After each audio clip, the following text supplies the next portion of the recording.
olaolana ny olona rahetetikasykara de tsara raha mifokasikara na olona efa miasana mpianatra ze mihinana azy ane tena sambatra ekotanio kosa de tsy ekena fa zava-doza fantiky neny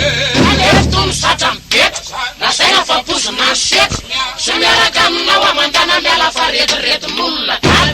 inareo de tavango nondanana toka nandanina fananana amizay aza vany piriorio na hoana ramba miala amin'io navalantenareo fa satra mapakatra no ny voky anefa matory atatatra sy fatatra tsony ze lavatrano zavinatanyety lazaina rano zava-miazakazaka raha mandeha satria ny trano toka ningeza be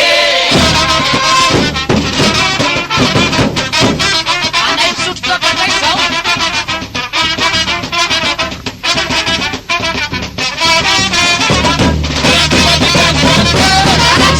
kasikasika anahoana ny be mifamasika aleo misotro toka tsy zay sigara fa tsoritra anao mazavatraro isy gara mitarika retina mitoka kosa fafina retana na laberana raha maharika tovay asina lasary be sakay na misy raha hodiniana na mariazy na famadiana na matsira aza ho amin'ny vary soloka de tsy maintsy sotrona ny toka nenareo sigara ze foana setroka mandoto vovonana mikoaka ny trosona de metera fa misofony raha de tera